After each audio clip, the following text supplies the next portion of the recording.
Bom, pessoal, boa noite aí. Não, boa tarde ainda, né? Daqui a pouco é boa noite. Então, a gente está abrindo essa semana, né, a consulta pública sobre a nova resolução PID-RID. Eu sou o coordenador do GT, que foi instituído para a discussão desta resolução, né?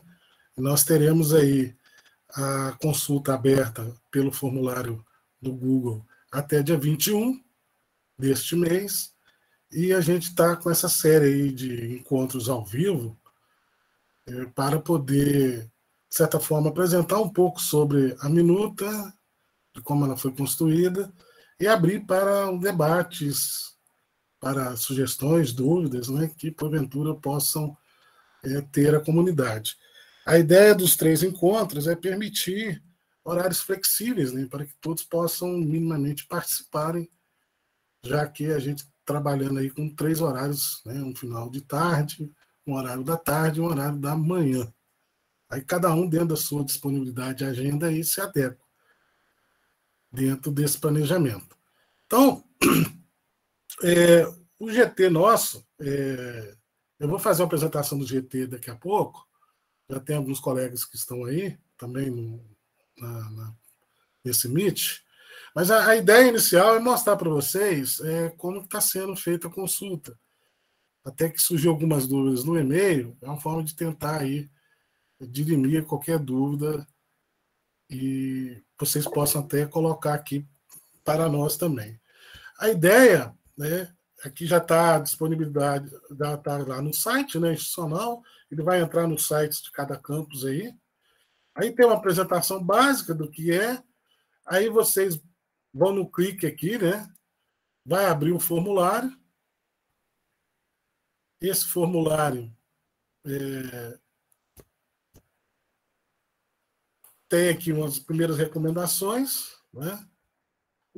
A ideia aqui é que, né, tenha toda a informação básica também dos encontros ao vivo, e aqui nesse diretório, aqui com um link encurtado, né, vocês vão clicar nele, aí ele vai abrir, né, um diretório onde tem a minuta por si só, né, as 2 portarias que, de certa forma, dão base para a discussão maior da resolução, e uma planilha, para que vocês possam tentar minimamente simular, ver os pesos dentro das premissas que nós estamos trabalhando na resolução, na minuta, e aí, de certa forma, participar da consulta, né, lá no Google, no formulário do Google. Aqui no formulário do Google, basicamente, né, o que a gente tentou aqui implementar é que vocês, ao colocarem o nome, né, é importante a identificação do nome e a captura do e-mail para que a gente possa dar o retorno aí depois da consulta, né, que é uma coisa que geralmente tem se criticado muito, né, que as consultas não têm uma devolutiva, em especial a quem participa. A ideia é que a gente possa fazer essa devolutiva, explicando às vezes o porquê de não aceitar ou jogar a discussão para um foro mais adequado, né? A gente vai passar pelo Conselho Superior a minuta final, né? Mas é que vocês possam minimamente colocar o nome, o campus que pertence, o regime, e, logicamente, querendo participar, marca e dá o próximo. Aqui, que talvez tenha gerado um pouco de dúvidas, e alguns até enviaram um e-mail pedindo um pouco para, talvez, facilitar, mas a ideia, pessoal, é que, ao ler a minuta, né, se tem alguma proposição, aí que você entra no formulário. Né? Depois que você entra no formulário, eu tenho uma sugestão para colocar, para retirar, né? Vocês vão avançando. Eu sei que demora mais um pouco, né? Eu tenho lá no capítulo 14, eu vou avançando. Não precisa nem dizer que manter, adicionar, não. É só vai avançando. Tá? Ao avançar, aí você escreve a sugestão. Isso a gente fez assim por quê? Porque, de certa forma, já vem mais organizado, né, para nós a planilha, que vai gerar dos resultados aqui de cada participação. É importante vocês verificarem até o final, obviamente, né, se tem alguma proposição. Porque, na verdade, a minuta, deixa eu abrir a minuta aqui, ela tem uma parte importantíssima, né, que é fruto da planilha, né? E ao vocês abrirem a planilha, vocês vão ter de forma mais detalhada. Eu aconselho, às vezes, baixar a planilha e não usar a planilha de forma online, né? Porque ela está no formato Excel, mas ao baixar a planilha, não sei qual a dificuldade de alguns aí possam ter com a planilha, mas de forma a fazer algumas simulações que a gente vai tentar mostrar um pouco aqui hoje. A ideia é a gente usar aí 20 minutos para apresentação e deixar o espaço para algumas dúvidas que porventura já tenho, tá? E aí a gente dinamizar o trabalho desse webinar aí, digamos assim. Tá bom? Bom, nosso GT, pessoal, eu já falei um pouco como é que vai funcionar a consulta, né? O nosso GT, é importante a gente fazer esse resgate, né? Ele já é um GT que começou seus trabalhos lá em 2019, tá? Já era uma proposição após 2 anos, né, do nosso primeiro PID-RID, né, da resolução lá de 2017. Inicialmente com os participantes da gestão anterior, né, a Glaucia como pró-reitor de ensino, o André Navais como pró-reitor de pesquisa e inovação, o Lucas como representante da pró-reitoria de extensão e membros do CONS. Na perspectiva, o professor Alex Barbacena estava como representante de direção, né, ele era substituto naquele momento, a Denise como professora de Juiz de Fora, e a Nicássia também como um substituto professor, representante docente de Barbacena. Eu como representante sindical, no caso do Sinasef. Depois tivemos o Rivamar como direção de pessoas como representante do CONAD, a Cíntia, a Sara e o Michael. E depois uns membros do CEP, vindo do ex-diretor de ensino Marcos Pavani, de Rio Pombo, Alexandre Bartoli, de Barbacena, a Patrícia e a Patrícia pela CPPD. Né? Esses trabalhos foram até meados de 2020 e veio a pandemia, né? Houve uma paralisação dos trabalhos, houve aquele período de eleição também, e houve a publicação da Portaria 983, né? Que, de certa forma, impactou os trabalhos que já foram anteriormente feitos, né? Principalmente mudou um pouco a dinâmica do que era a base da nossa resolução, que era a chamada Portaria 17. Já em 2021, né, houve, em dezembro ainda de 2021, os trabalhos retomaram, né, mas ainda de forma que eu criasse um processo de transição, que, de certa forma, ocorreu já em maio, né, com uma nova portaria, uma nova resolução do CONSO, que um novo GT foi formado. Nesse novo GT ficaram eu e a Nicássia como os membros remanescentes do GT de 2019. Né? E aí passaram a participar a Ana Paula como representante da Pró-Reitoria de Pesquisa, o Ramon da Pró-Reitoria de Extensão, o Wilker pela Ensino, a Thaís pela Direção de Gestão de Pessoas, Manfrini, o professor Giovanni, todos são professores, tá? Desculpa, às vezes porque a gente tem o costume de falar, alguns a gente chama de professor, outros não, né? Membros do CEP. Aí a CPPD, os membros Ivete e o Rodrigo, e com membros docentes do CONSO, Felipe Lagata, o Pedro Paulo como docente do CONSO também, representando os campos avançados, e eu, o Wildson, e a Nicássia, aí, como já falei, dos membros do antigo GT. Bom, com 2021, de onde a gente parte, né? A gente, logicamente, parte de uma parte do trabalho já realizado até então, né? Que, inclusive, muito bem realizado, não é porque a gente participava já do outro GT, mas que houve uma bastante participação dos membros, né?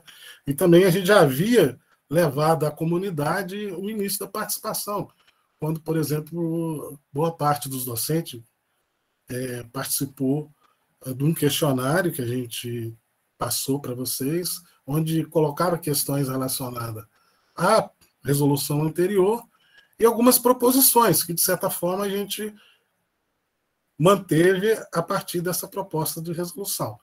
Logicamente, baseando muito em cima do que trazia e veio trazer a portaria 983 de 2020. Essa portaria 983, ela lançada em novembro de 2020, ela teve as suas prorrogações porque ela teve um impacto muito grande, né, quando ela foi publicada, principalmente de alguns pontos que a gente vai falar daqui a pouco, questão de carga horária mínima, questão de controle de frequência, eletrônica de frequência das aulas, de certa forma, muito criticada, né? Teve o CONIF, teve uma nota contra, enfim, até hoje há uma esperança que essa portaria possa ser revogada.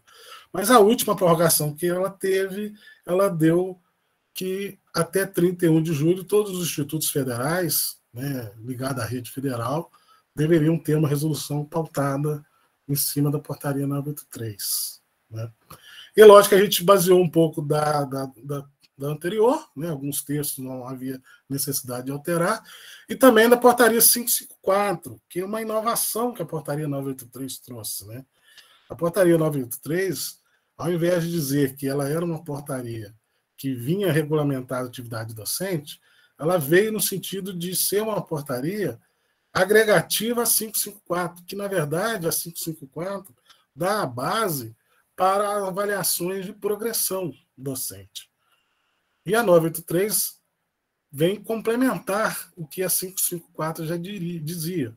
Mas no próprio artigo 1º da 983, aí sim ela enfatiza a função dela, que é regulamentar as atividades docentes no âmbito da rede federal da carreira EBTT. Tá certo? Bom, o que é de novo em relação à antiga resolução PID-RID, que é a base, de certa forma, da 983. Né? Em linhas gerais, né, a gente abre a discussão depois, tá? Carga horária mínima de 14 horas e a máxima de 20, no caso da nossa resolução. Ela não coloca a máxima na portaria 93, tá? Mas são 14 horas relógio. A gente sabe que cada campus aí tem, dentro das modalidades, uma carga horária aula diferenciada. Então, traz esse grande desafio aí para que a nossa resolução possa atender. Nós aqui, infelizmente, não estamos para opinar da questão da legalidade ou ilegalidade da resolução, no sentido de afrontar a carreira, tá, pessoal?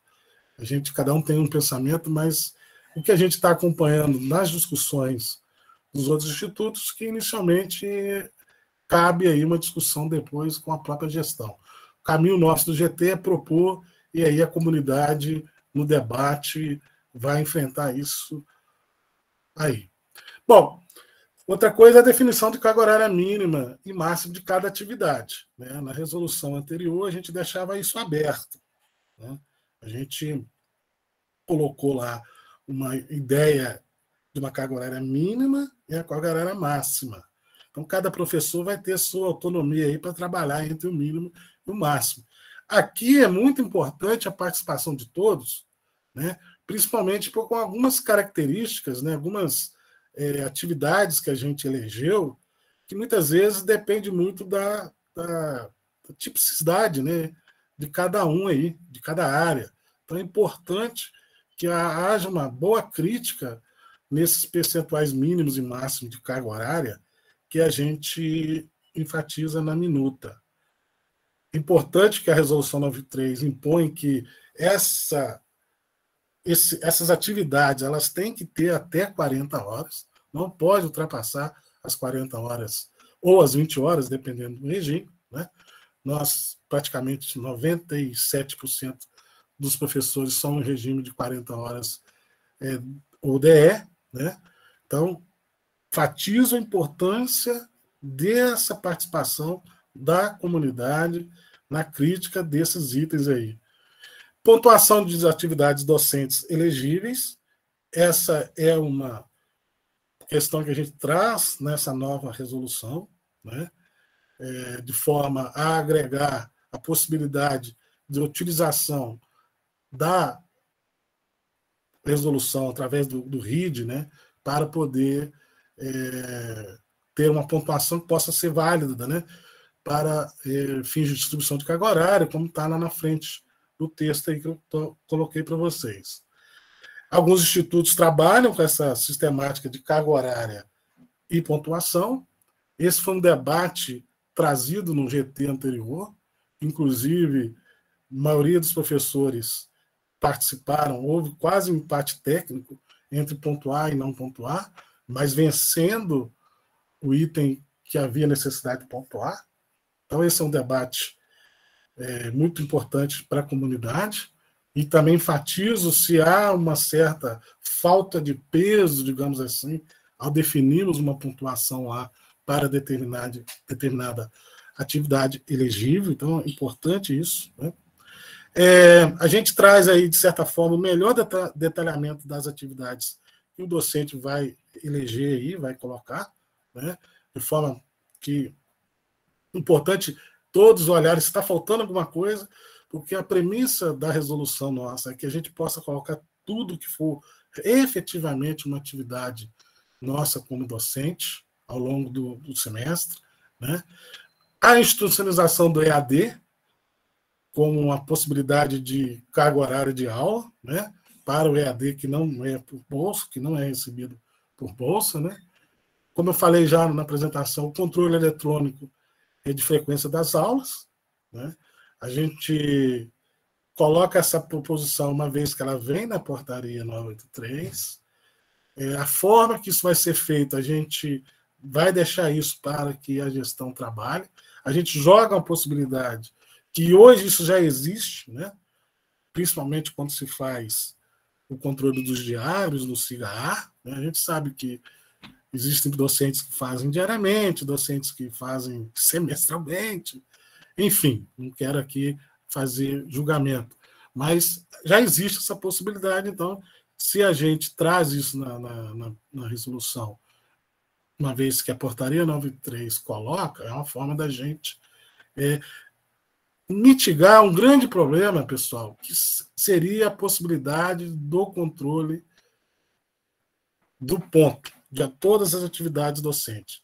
É o famigerado ponto eletrônico, ponto, digamos assim, ponto biométrico, que poderia fazer com que os docentes ficassem 40 horas nos campos. A gente sabe que essa é uma luta grande da carreira BTT, já foi acordo de greve, que infelizmente não foi para frente, né, de certa forma, termos o mesmo tratamento do magistério superior, né, já que a gente é a mesma carreira, só separa a questão de BTT e magistério superior. O magistério superior não há necessidade de ponto. A gente vê um desgaste nesse aspecto, um desgaste que na resolução anterior nós colocamos de forma que o PID e o RID substituiriam o ponto. Infelizmente, muitos campos ainda não deu, digamos assim, um arcabouço tranquilo para que o docente não assinasse o ponto, então tem muito docente que ainda assina ponto, apesar que na pesquisa que a gente fez em 2019, praticamente 70% não assinavam o ponto. Então, de certa forma, é uma forma da gente lutar por essa possibilidade de não ter o controle 100% da atividade docente, né? E a outra possibilidade aí que a gente traz é a possibilidade, como eu já havia falado, dos relatórios aí, os RIDs, né, serem utilizados. Aí já é uma questão que a própria CPPD terá que trabalhar para utilizar os relatórios como aquele relatório que a gente faria ou faz, né, para as progressões, bem como também serem utilizados tanto para o estágio probatório, participações em editais, por mais que alguns editais hoje já existe uma certa pontuação advinda da atividade docente, mas que, de certa forma, isso possa ser melhor elaborado e constituído. Isso é uma inovação que a própria portaria 983 traz. Alguém chamou aí?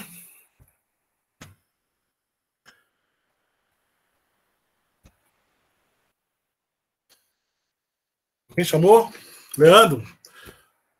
Leandro, antes de passar a palavra a você, eu queria só terminar que a ideia é fazer essa apresentação inicial, tá? E abrir para a participação de todos. Eu, como falei no início, sou o professor Wilson, coordenador desse GT. Os membros do GT que estão aí presentes, se quiser fazer alguma colocação, eu gostaria de dar a palavra a eles primeiro, Leandro. Aí depois a gente abre em blocos de 5, uma fala de até 3 minutos, para que a gente possa organizar o debate. Pode ser assim? Alguém do GT aí quer fazer uma palavra? Pois não, Pedro? Boa tarde a todos aí, né? Só mesmo reforçar tudo que o Wildes colocou e complementar que esse documento aí foi o fruto de muitas discussões, né? Muitos embates, né? E o grupo é muito diverso, né? Pessoas de várias áreas, formação, cargos que ocupam hoje, funções. Então, isso trouxe uma contribuição muito grande. Mas é importante lembrar que o que está aqui, né, está longe de ser um documento definitivo, né? Foi o máximo que a gente conseguiu trazer e que a participação de todos aí, principalmente a contribuição para melhorar esse documento, vai ser fundamental para que seja um divisor de água aí nesse assunto, né? Que agora com a resolução. Então, a participação de todos aí é muito importante. Então, eu convoco aí, né, não só hoje, mas aos seus pares aí, que vocês convidem a participar, né, dos próximos encontros, porque depois, lá na frente, de aprovado, tudo pronto, publicado, e aí não fica mais complicado de fazer qualquer coisa, né? Então, o momento é agora, a gente conta muito com a participação de todos. E Pedro, o Will que está sem áudio, né, mas fez nota do chat aí. Manfrini? Opa, boa tarde, pessoal. Só reforçando aí a importância do debate, né, e da ampla discussão, porque esse é um documento que precisa ser construído aí coletivamente, são vários pontos de vista e que vai delimitar aí a nossa atividade aí docente aí nos próximos anos. Então, só reforçando aí, agradecendo aí a participação. Obrigado, Wilson. Ivete? O Whindersson e todos, eu queria primeiro agradecer a presença de todos, né? E dizer, assim, que fazer parte desse GT foi um divisor de águas e que a gente tem que realmente prestar bastante atenção, ler, porque por mais que a gente tenha feito com um sentimento de que fosse bom para todo mundo, né? A nossa carreira ela é muito complexa, então ela exige que nós tenhamos atenção para com ela.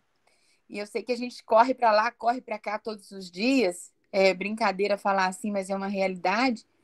Então agora o PID e o RID, ele merece uma atenção nossa, porque ele pode vir até a ser documento para outros departamentos.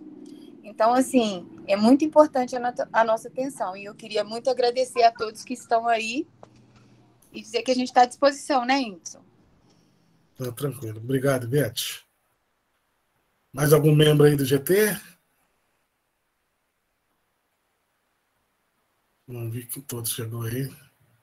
Bom, antes de passar a palavra para o Leandro, que foi o primeiro aí que pediu a palavra, você me perdoa aí, Leandro. Só dar uma pequena apresentação da planilha. Espera um pouquinho. O Felipe mandou, o Felipe também participa do GT, fez um texto aí no chat. Rapidamente, pessoal, apresentar aqui a planilha, tá? Inicialmente, assim, o grande desafio nosso, eu acho que é ter esse PID-RID de uma forma bem automatizada, e é ideal que ele pudesse ser já implementado no nosso SIGA. No SIGA existe um módulo específico para questões de atividades docentes, mas ele precisa de customizar, né? E antes de customizar, a gente precisa ter a nossa resolução pronta, e a gente está passando por um período de transição, de evolução do SIGA, que impede que nesse primeiro ano, digamos assim, possamos ter isso de forma automatizada no SIGA. Então, a ideia é que partamos para uma simulação a partir de uma planilha e que aí a gente possa, ainda nas discussões do próprio GT, como que nós vamos elaborar o nosso PID e o nosso RID em termos documental. A primeira ideia inicial é que possamos ter uma planilha bem mais formatada do que essa inicialmente, de forma que todos possam, através da planilha, preencher e pedir para imprimir, e ela vai imprimir um relatório como se você estivesse fazendo ele no Word ou como estivesse imprimindo um relatório em branco e preenchendo ele a caneta. A ideia inicialmente é essa. Mas aqui, nas atividades que a gente está dividindo aí, ensino das atividades docentes, ensino, pesquisa, extensão, gestão e representação institucional, a gente tem essas 4 planilhas, né, ensino, pesquisa, extensão e gestão, representação institucional, e aqui um quadro resumo. Mas a ideia é que vocês, inicialmente a ideia aqui, implementado, você descreva qual é a atividade desempenhada a partir do que está na coluna esquerda, descrição da atividade. E aqui você coloque, na parte que está em branco, qual é a carga horária. Tá? Aqui no exemplo da carga horária que você teria, digamos assim, 14 horas. E aqui nessa unidade de referência, você colocaria a quantidade de aulas, né? São 14, eu vou botar aqui 14. Aí ele pontua a partir da referência, que seria 4, ou seja, 4 pontos por aula. É aqui nesse momento que vocês devem analisar de forma bem crítica qual é o peso que a gente está dando, né? Vamos lá na pesquisa. Né? Na pesquisa, vamos analisar a submissão de um projeto. Não é que eu digo lá que eu gaste 2 horas para um projeto. No máximo 1, né? Está ali já, viu? Por isso que é importante delimitar. Se eu ponho 1 hora, meu ponto de referência aqui vai ser a quantidade de projeto. Então, se você vai gastar 1 hora para submeter 2 projetos, você vai botar lá 2. Aí vai ter 4 pontos. Vai ser 1, vai ser 2 pontos. É 3, quase impossível. É 6. E por aí vai. É nessa lógica que a planilha foi construída. Sou líder de um grupo de pesquisa. Eu gasto lá 1 hora. Eu ponho aqui 1 hora para ser líder do grupo de pesquisa. É um grupo. Eu ponho aqui 1. São 2 grupos. 2. Então, olha esse peso aqui, dado por grupo, por exemplo, está muito, está pouco, dado as outras atividades que foram elencadas, tanto na pesquisa, tanto na extensão, e tanto aqui na gestão e representação institucional. Tá joia? A ideia é essa, que vocês possam trabalhar e ver o melhor mecanismo que vocês achem em termos de peso, de unidade de referência. Tá joia? Basicamente, essa é a ideia. Tá? Aí eu abro agora, Leandro, você foi o primeiro aí, fica à vontade, e aí a partir da sua fala a gente abre para os outros colegas. A ideia é vamos fazer blocos aí de 5, 3 minutos e vamos acompanhando. Pode ser?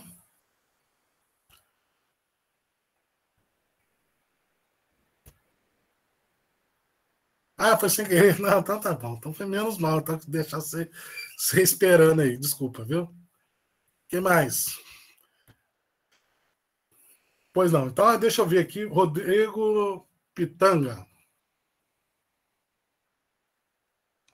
Boa noite a todos, tudo bem? Boa noite, Rodrigo. Wilson, eu já levei algumas vezes uma proposta. Eu acho que é o momento de falar para todos aqui, para vocês que estão à frente do GT, que é a seguinte proposta. Até hoje, estando quase 14 anos no campus, e 24 lecionando, eu não vi nenhuma possibilidade de colocarmos quantos alunos lecionamos no semestre. Então, por exemplo, tem um professor de filosofia, não sei quantos alunos ele está atualmente, mas na última conversa que eu levantei isso numa reunião, ele tinha 400 alunos. Eu, em média, tenho em torno de 100 e poucos alunos. É raro chegar a 200. Enquanto alguns professores lecionam uma carga horária, vamos colocar que sejam 16 horas, e aí, ou 16 aulas, né, porque não são, como você bem disse, a carga horária muda de campus para campus. Então, tem professores que trabalham com 16 aulas, mas em períodos mais avançados, por exemplo, dos cursos superiores, o número de alunos que chegam lá nesses períodos é menor. Muito comumente formam em torno de 8 alunos dentro dos 4 anos que tem, por exemplo, um curso de graduação. Então, eu não sei se tem como colocar nesse peso que você acabou de mostrar na tabela, alguma relação com o número de alunos. Então, um professor que dá 16 horas aula para 400 alunos, eu não acho justo que seja a mesma carga, não sei se isso é possível, tá? Que um professor que trabalhe com 30 alunos ou com 50 alunos, sabe, por semestre. Então, não sei se tem como pleitear isso. Obrigado aí a todos. Então, Rodrigo, é uma possibilidade, tá? Existem modelos baseados nessa possibilidade. A gente não quis fazer essa separação por turma, diferenciar por turma, porque tem isso mesmo, né? Mas é uma proposição que a gente possa receber de vocês, tá?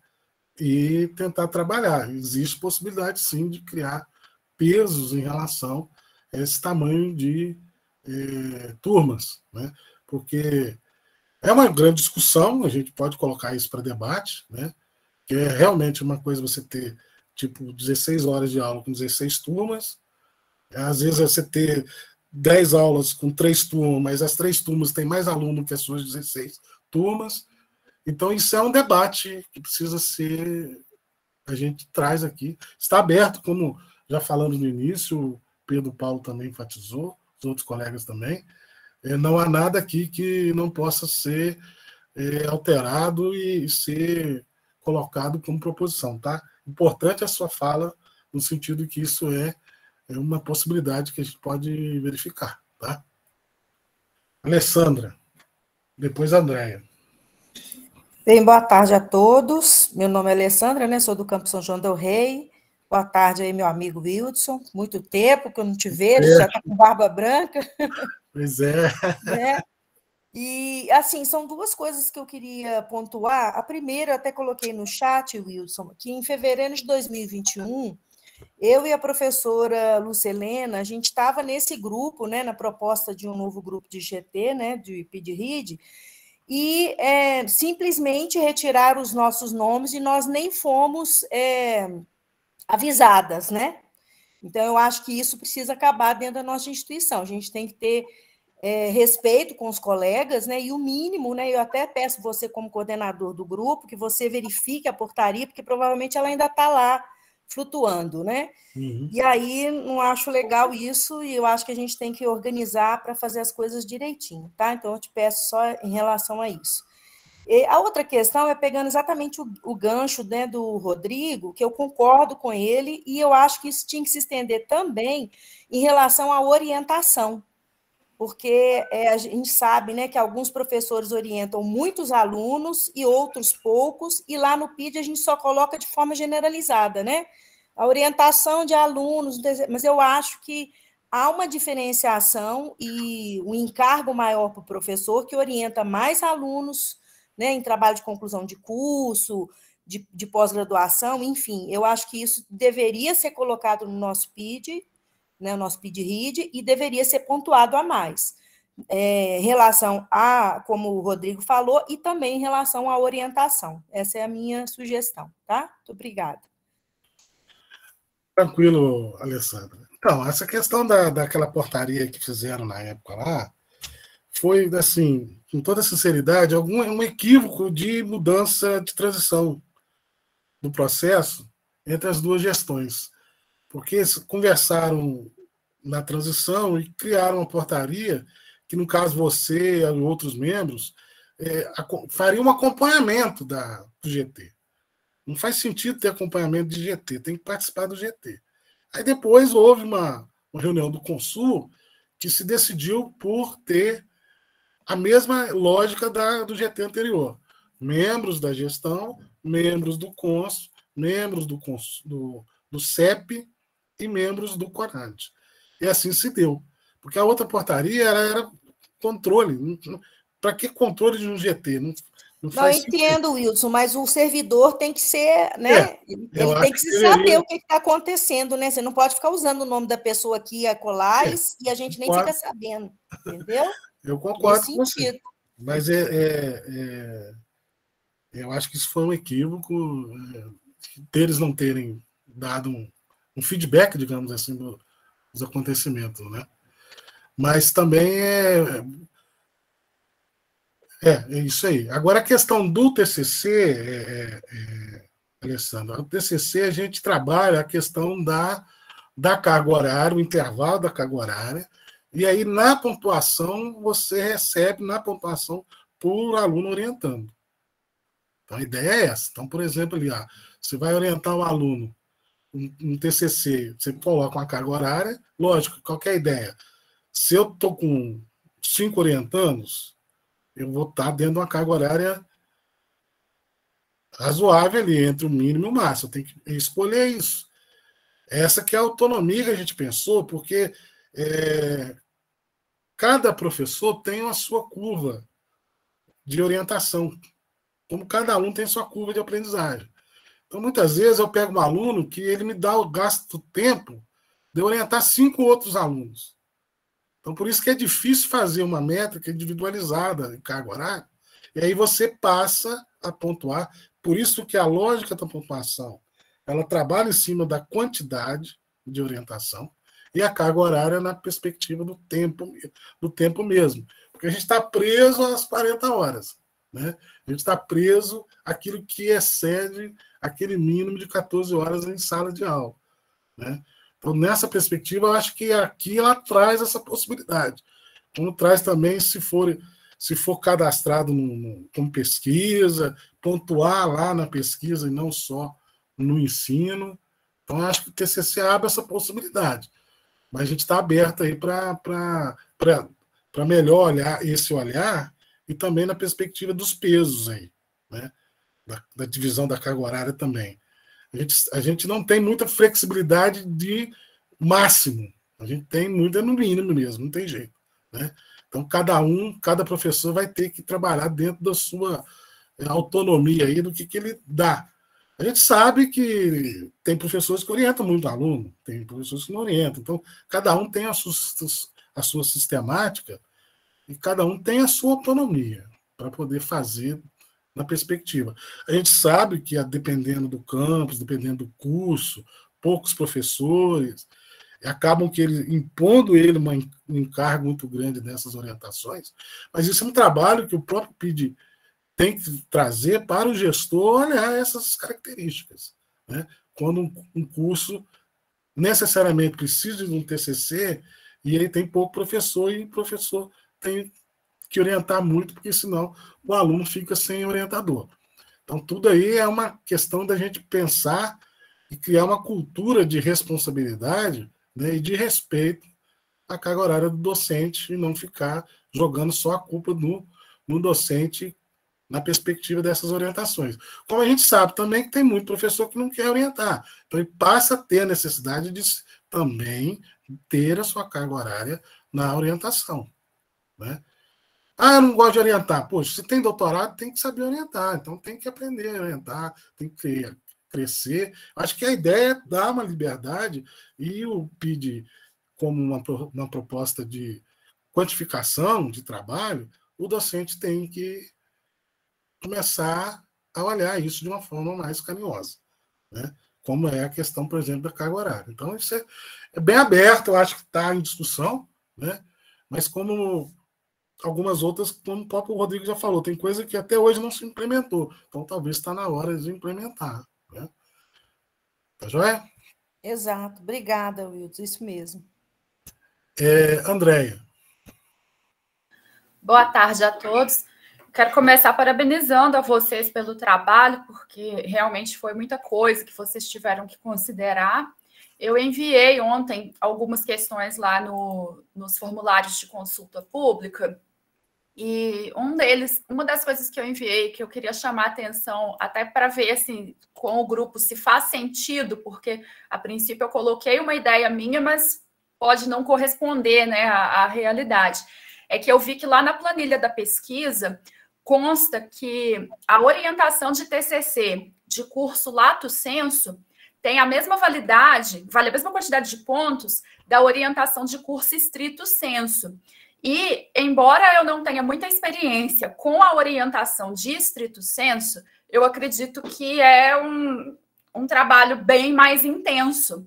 Então, eu penso que deveria haver uma diferenciação aí, o do lato sensu ser uma orientação que valesse um pouco menos de ponto, sabe? Ou então aumentar um pouco a do estrito sensu, mas eu acho que deixar igual não me parece justo. Esse é um ponto. Eu concordo com o que os colegas falaram em relação ao quantitativo de alunos, né, que tem alguns... Dependendo do professor, às vezes a quantidade de alunos na disciplina é muito maior e isso vai tomar mais tempo dele por diversas questões.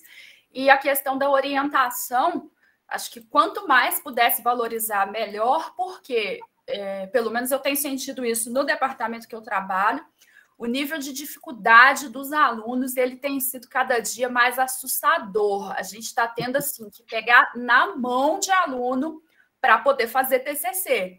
Assim, ao ponto de que, nossa, tem hora que dá vontade nem de pegar, assim, de tanto que está ficando difícil trabalhar com TCC. Eu não sei se isso é uma realidade de outros cursos também, mas, assim, até aluno de lato sensu que eu oriento não está fácil.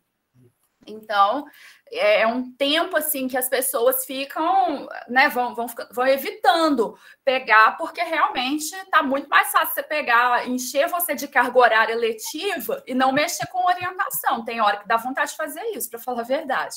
Mas isso é mais um desabafo. Mas fica aí a questão de diferenciar a orientação lato sensu e estrito sensu. Concordo com o que os colegas falaram sobre orientação e sobre quantidade de alunos.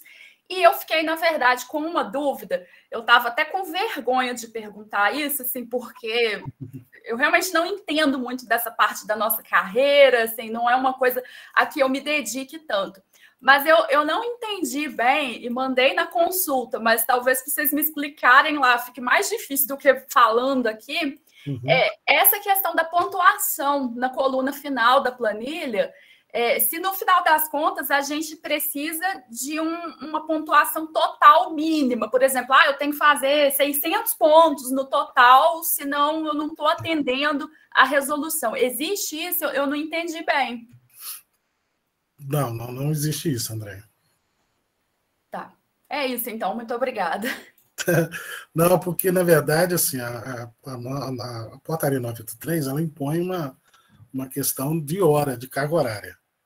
Então, o máximo de todas as atividades tem que somar 40 horas. E ela coloca lá que a instituição pode criar métricas adicionais. A gente não coloca a questão de mínimo nem máximo, porque a gente não tem nem condição de balizar o peso ainda de todas as atividades. Como você bem colocou. Para alguns, o peso de orientar um lato sensu, um estrito sensu, aparenta ser o mesmo, até pelas características do nosso alunado, né? Então, muitas vezes, você pega um aluno que é muito bom, isso acontece muito, o aluno é muito bom, tira lá em toda a disciplina, mas para orientar é um desastre. Não sabe escrever. Sabe tirar A, mas não sabe escrever. Então, são ponderações que são importantes ser colocadas, entendeu?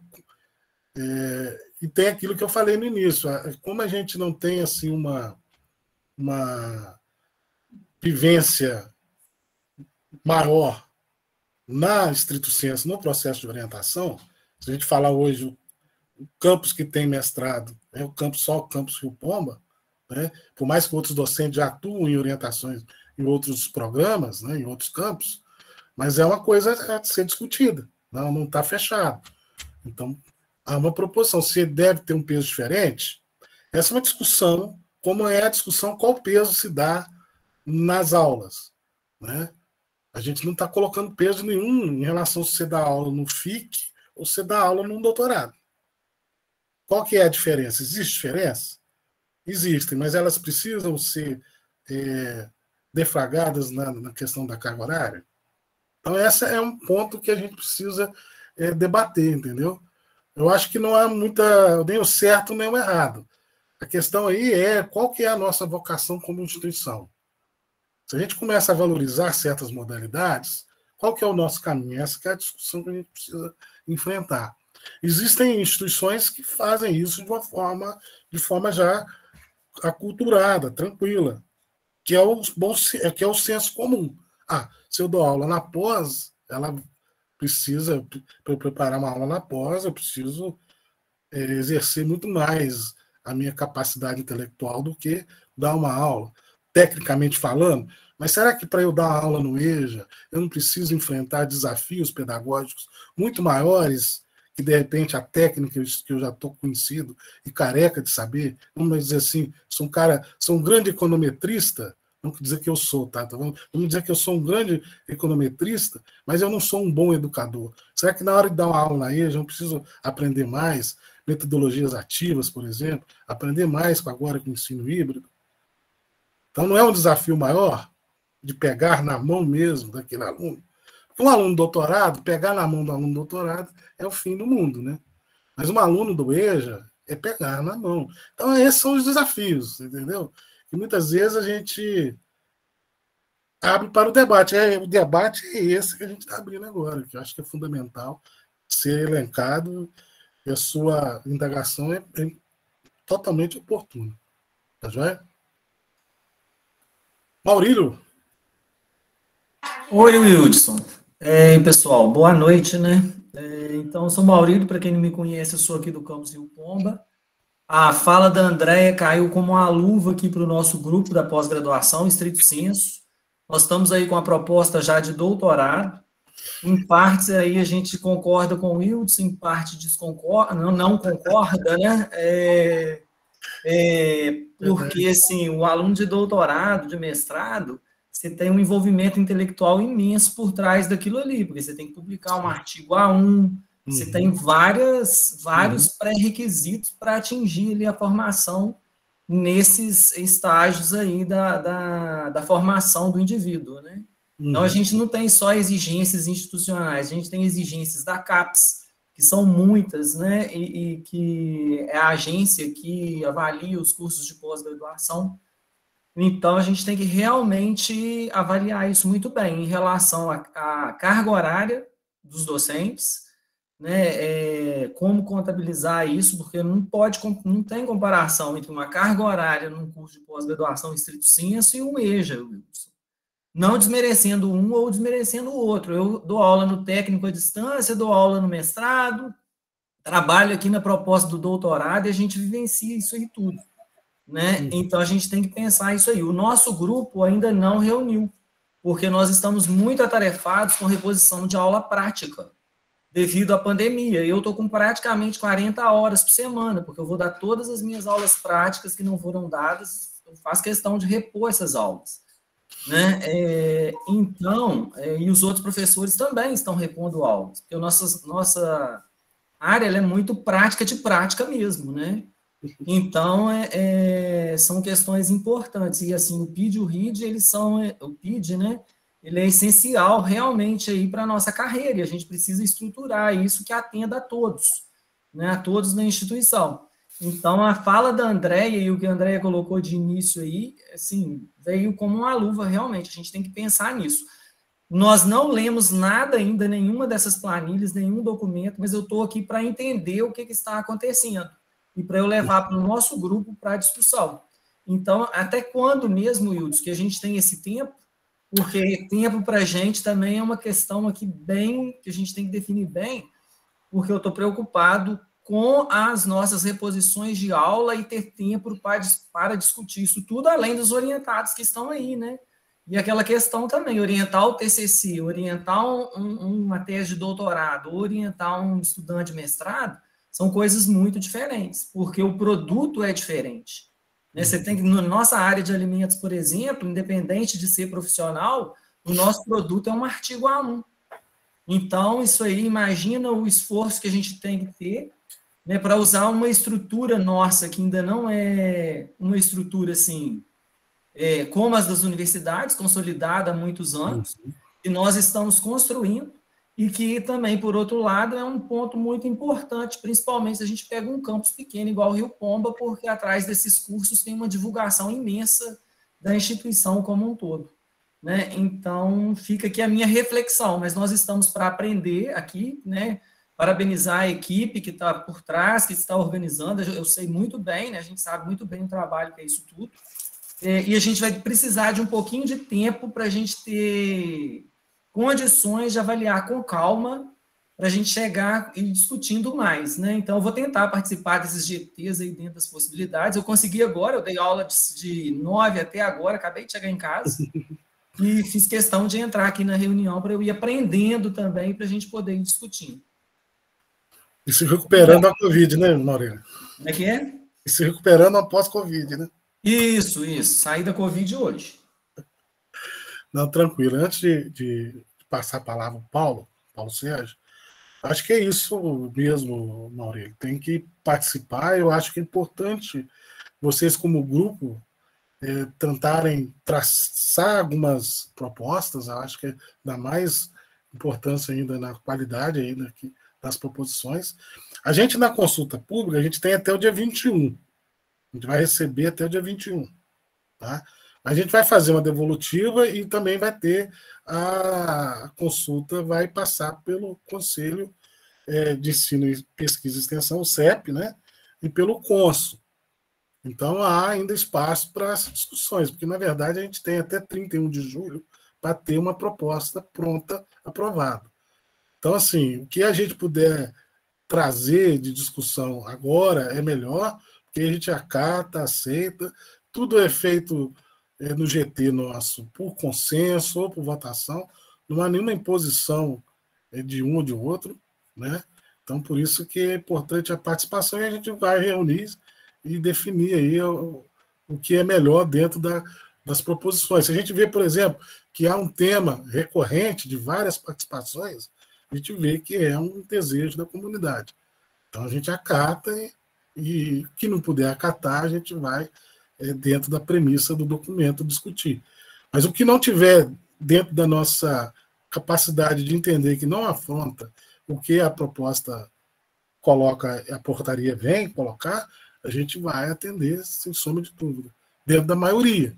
Né? Se começar a ter a maioria não quer que ocorra uma diferenciação, aí a gente parte para não acatar. Mas aí tem ainda os conselhos e cabe cada um representante aí, naquele momento lá, defender, melhorar os argumentos e aí ser votado nos conselhos. A gente sabe que os conselhos estão aí para isso e as alterações podem ser feitas lá no final mesmo, no cônsul, né? Beleza? Obrigado pela sua colocação, sua participação aí. Paulo Sérgio, depois Pedro. Muito bem. Obrigado, Andréia. Boa tarde, professor Wilson e os colegas aqui presentes. Professor, na verdade, tem algumas perguntas aqui, eu não sei se eu conseguirei externá-las, em razão de que foi fruto de uma leitura conjunta desse documento com professores do DAE. Para quem não conhece, sou professor aqui do Campus Rio Pomba, do Departamento Acadêmico de Educação, na área de História. Né? Então, talvez eu não consiga externar, mas os colegas estão aqui presentes e eles poderiam fazê-lo.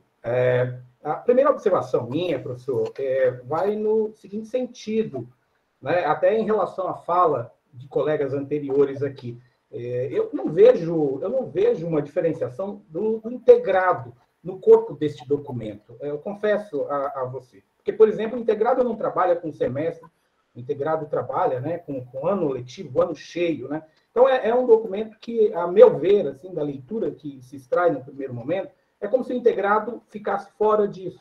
Quando todos nós sabemos aqui a especificidade que o integrado ocupa, né, na EBTT, na carreira que nós temos. Então, essa é uma primeira observação que faço. Uma segunda observação, professor Wilson, que a gente não pode deixar de fazê-lo, né? Eu imagino o tamanho, né, o hercúleo trabalho para redigir este documento até aqui, mas a gente percebe uma série de incongruências na redação do texto, o que dá margem para interpretação dúbias, muito dúbias, né? Você já mencionou aí algumas questões em relação a isso. Por exemplo, a professora Andréa comenta agora sobre essa questão da pontuação. Ora, afinal, se essa pontuação não será validada para um outro fim, então a gente deveria entender por que ela se faz aí presente. Por que se faz presente essa pontuação se, como você acaba de responder para a professora Andréa, ela não será computada para este ou para aquele fim, se foi bem o que eu entendi. Então, é uma questão que fica de uma maneira dúbia. Uma outra questão, quando menciona, né, ponto eletrônico, né, lá no capítulo 7º, né, no artigo 31, na sua redação, fica também duro, porque diz que o acompanhamento das atividades, das aulas, né, enfim, ofertados pela instituição, deverá ser obrigatoriamente por meio do registro eletrônico de frequência. Parece que os artigos seguintes deixam mais ou menos evidenciado que trata-se da frequência do aluno e não necessariamente a frequência do professor, frequência eletrônica do ponto do professor. De qualquer maneira, há uma dubiedade neste aspecto da redação, em outros também. Por exemplo, aqui, na seção das atividades de ensino, no artigo 15, no capítulo 5º, não conseguimos entender, não conseguimos extrair um entendimento. O capítulo diz o seguinte, o parágrafo, melhor dizendo, diz o seguinte: para a primeira oferta do componente curricular pelo docente, o mesmo fará jus à carga horária do planejamento do respectivo componente curricular correspondente à carga horária semanal a ser ministrada. Esta carga horária poderá ser acrescida no semestre em que for ministrada a disciplina ou anterior à oferta da disciplina. Cada um de nós teve um entendimento em relação a isso, sem um consenso. Então, se você pudesse nos esclarecer, né, acho que aqui seria o momento. Então, me parece que, e acredito que um trabalho redigido assim, a muitas mãos, gera mesmo um certo desgaste, alguma confusão no processo de redação. Então, acho que tem que ser melhor destacado a redação. Uma pergunta fundamental que ficou aqui para a gente, professor Wilson, porque nós temos até aqui, né, que nós tínhamos o cálculo de 1,5 para 1, não é isso? E agora cai de 1 para 1, certo, professor? Então, a gente perguntou, né, por que isso acontece, por que isso está sendo proposto, né? Muito embora a gente sabe que nas regras que estão vigentes, por exemplo, a atividade de projeto de ensino tem um cômputo negativo, por assim dizer, ou sequer entra-se no cômputo. E, para mim, por exemplo, sou professor do integrado, eu sei a importância de um projeto de ensino, né, com esse tipo de público que eu estou lidando. Né? Então, a gente queria entender o porquê desta mudança de 1, né, de 1,5 para 1, né? Qual é a razão que isto ocorre? E se, com isto, professor Wilson, outras atividades, como as expressas aqui, né, entre os incisos no artigo 2, entre os incisos 2 e 7º, né, se eles passarão a ser computados por fora, ou seja, né, todas as outras atividades que não estejam aí no inciso 1, se elas serão computadas, ou seja, os incisos 3, 4, 5, 6, 7, né, está fora desta hora adicional descrita no parágrafo 1. São algumas das perguntas, professor. Eu acho que eu não contemplei todas as perguntas, mas, como eu disse, os demais colegas estão aqui, podem fazê-lo. Mas, inicialmente, se você pudesse tornar claro para a gente isso, seria de grande contribuição. Espero ter me feito por entender. Obrigado. Não, maravilha, Paulo Sérgio. Maravilha. Boas colocações. Vamos de trás para frente. A questão do 1 para 1. Talvez uma das coisas boas que a portaria 983 trouxe foi essa divisão do 1 para 1, porque na portaria 17, o 1 para 1 era tudo que é ensino. Qual que é a métrica do 1 para 1? Eu tenho 10 horas de aula, eu posso ter até mais 10 horas de atividade de ensino. E antes era tudo, desde a preparação de aula, atendimento ao aluno, a orientação de projeto de TCC, orientação de projeto de ensino, orientação de monitoria, orientação de estágio, tudo que era ensino. Hoje não. A portaria 93 deixou esse 1 para 1 para preparação das aulas, acompanhamento, correção de prova, etc., etc., como a gente elencou lá. E a gente ainda separou o atendimento ao aluno. E a gente entende que o entendimento ao aluno ele é muito importante, e se ele entrasse dentro do 1 para 1, ele prejudicaria muito, principalmente o professor que tem muita disciplina, então usa esse 1 para 1, de certa forma, para a questão dos encargos aí. Então, na 983, esse 1 para 1, ele ficou só até o item 2 aí, de preparação de aula, digamos assim. Tá? Na nossa portaria era 1 para 1, a gente chegou a colocar 1,5. Fomos questionados até, inclusive, pela CGU. Mas agora é 1 para 1. Mas então, vamos imaginar, você tem 14 horas de aula, você pode usar até 14 horas para o planejamento. As outras 12 horas, você pode orientar TCC, você pode orientar projeto de ensino, coordenar projeto de ensino, etc., etc., tudo que é ensino. Não precisa nem estar com carga horária, nem na extensão, nem na pesquisa e nem na gestão institucional. Então, isso ela ampliou essa possibilidade da atuação, da atividade do docente no ensino. Então, não há problema nenhum isso. Isso melhorou em relação ao que acontecia na resolução anterior. Então, ela amplia, né, como inclui a questão da atividade da mediação pedagógica no EAD, vamos considerar como aula, etc. e tal. Tá joia? Agora, a questão do planejamento da disciplina.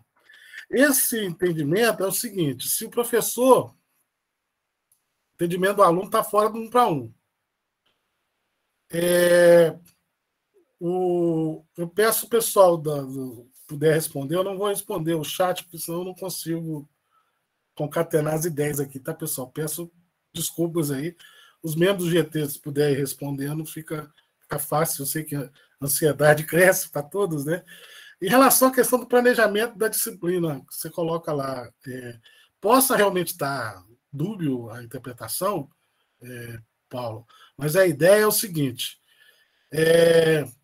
no caso do EAD, por exemplo, eu vou planejar a disciplina para o semestre que vem.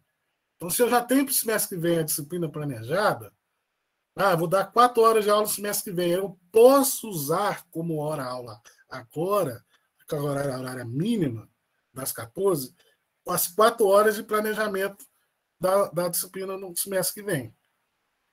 Por que eu posso usar depois também? Porque imagine que está faltando um semestre, você é obrigado a pegar uma disciplina por questões diversas. Você ainda não planejou a aula. Você vai ter o direito, no próximo semestre, de computar em dobro a carga horária. Percebe essa ideia? Ela vem muito na discussão do EAD.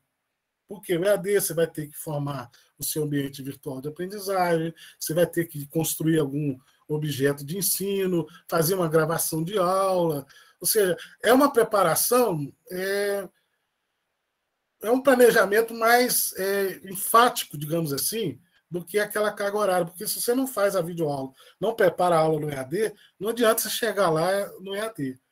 Principalmente se não tem aquele modelo síncrono, modelo mais assíncrono. Então você tem que ter um ambiente virtual planejado, né? A aula, aquela aula presencial, se aquele dia você não conseguiu planejar, a sua capacidade intelectual, você transforma a sua aula. No EAD, não. Então, por isso você tem que considerar essa participação. Na nossa resolução, a gente traz para qualquer modalidade. Imagina o curso que é novo, aí você tem condição de ver que eu vou dar aula lá no 5º semestre. Então, no 4º semestre, eu já vou computar essa carga horária. Recebi a aula, o professor conseguiu um afastamento, eu consegui organizar aqui, o professor pegou Covid, o professor... Enfim, eu vou ter que substituir o professor, eu não tive tempo para planejar. Então, eu não tive tempo de gozar de forma antecipada essa carga horária de planejamento. Então, eu posso utilizá-la a posteriori. Poderá. Se não quiser utilizar também, não precisa. A gente coloca isso por entendermos que o mínimo de 14 horas ele nos impõe uma carga horária de certa forma muito excessiva, que é outra discussão. Tá joia? É importante que você coloque tudo isso também, Paulo, está ficando gravado aqui, não tem problema, mas é importante que você submeta isso também à nossa consulta. A questão da frequência. Realmente, a questão da frequência é em relação à frequência. Ao fazermos a frequência do estudante, estaremos constatando a presença do docente em sala de aula. Então, estarei aferindo a participação eletrônica, digamos assim, a partir do controle da falta do professor em sala de aula. Essa que é a ideia. Ao invés de eu criar um ponto eletrônico, que bota o dedão lá, ou faz o biométrico, o professor vai ter o tempo de fazer a chamada para falar que ele está em sala de aula. Percebe? Essa que é a ideia, inicialmente. A questão da dubiedade do texto, algumas coisas talvez cabe uma releitura, sabe, Paulo? Porque, inclusive, nós tivemos o trabalho de passar esse texto para uma revisão, para ver se... Mas isso vai acontecer, pode acontecer, como você falou, um texto construído a várias mãos, em várias reuniões dialogadas, pode trazer um defeito textual, isso é natural. Eu acho isso uma crítica muito pertinente. A questão do integrado é o seguinte, é aquilo que eu falei no início, antes do integrado, a questão da pontuação. O que eu quis dizer da pontuação, Paulo, é que não existe nem o mínimo nem o máximo. Mas essa pontuação a gente quer que ela possa ser uma pontuação que vai ser utilizada nos editais, vai ser utilizada para a progressão, para a promoção. Então, isso vai ser um balizador. Eu não quero dizer assim que vai ter o professor que vai ter uma pontuação 100 e o professor que vai ter a pontuação 500. Mas, certamente, se esse professor aí, lógico, dentro da especificidade de cada um. Isso que é a grande dificuldade de pontuar. Tá? Mas tem coisas que é inegável que o nosso docente precisa trabalhar. Não podemos ficar mais sem o professor participar de comissões. Ele precisa participar. Ele não pode ser o professor só de aula. Não é isso que a gente quer mais no EBTT. Tem que ser o professor que tem que trabalhar um pouquinho de extensão. Está aí a curricularização da graduação para enfatizar isso, a curricularização da pesquisa. Então, esse é um debate em que a gente precisa avançar nele. A questão da pontuação ela precisa ser validada lá na frente. Na hora de eu pedir participar receber uma diária para participar de um congresso internacional, quem vai ter direito? Aquele professor que tiver maior pontuação, por exemplo. Então, é um caso em que vai começar a valorizar efetivamente aquilo que é o trabalho docente, que muitas vezes é valorizado fora do trabalho do docente em si. Às vezes o cara ganha a pontuação lá porque publica, mas isso não está no encargo dele. Eu preciso mostrar que isso está no seu plano de trabalho e mostrar para a sociedade que esse professor publica, e esse publicar está no seu plano de atividade docente. Não está só na publicação da revista. Por isso que é importante para que a gente vença esse debate de que o professor precisa ter controle eletrônico de ponto.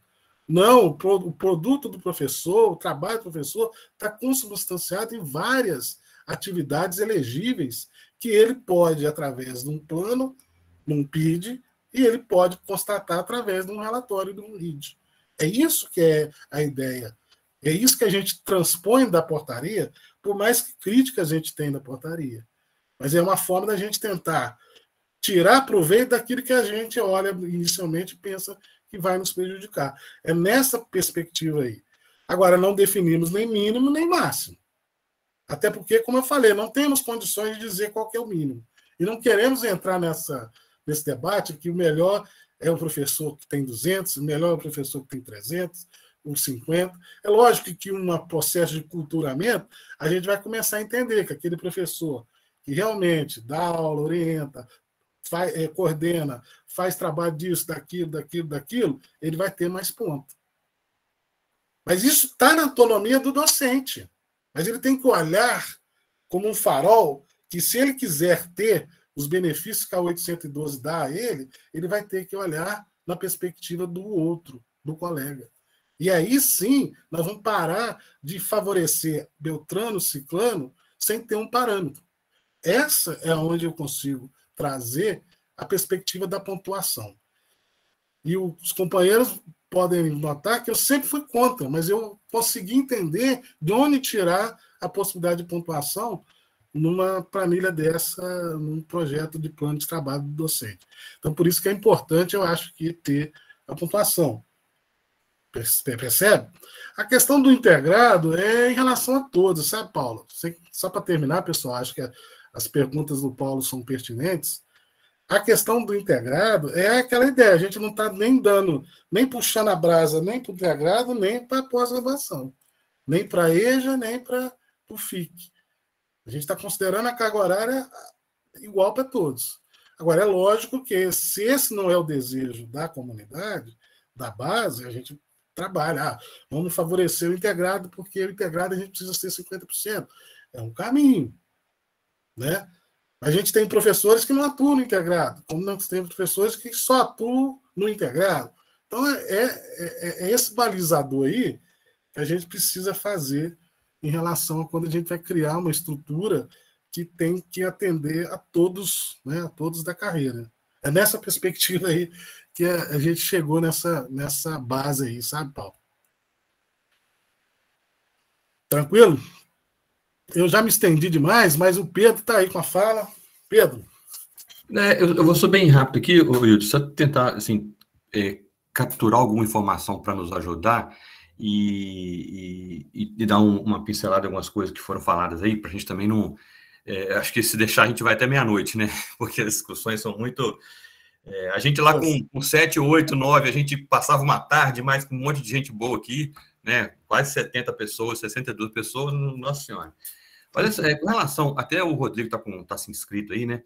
Ele comentou e com relação ao número de alunos e tal, e realmente é uma preocupação. Eu lembro dessa discussão que teve lá, né? Porque, poxa, tem gente que tem muitos alunos, outro tem menos e tal, e assim, e aí eu deixo depois para, se ele quiser colocar essa observação lá no formulário para nos ajudar, para dar uma observada na planilha. A gente tentou, né, contemplar isso usando o critério assim, de número de turmas, disciplinas e número até de diários, para tentar mitigar essa coisa. Depois você dá uma avaliada, Rodrigo, se isso contemplaria, né, o seu anseio aí, a sua observação, ou a gente avança bem depois nessa discussão mesmo do número de alunos, porque a gente colocou isso na planilha de ensino lá, número de disciplinas, de turmas e de diários, que a gente sabe o trabalho que dá. Quem tem 15 turmas, você tem 15 diários, você tem 15 planos, você tem muitas disciplinas, você tem muitos planos de ensino para lançar no CIGA. Então, quer dizer, a gente foi discutindo tudo isso.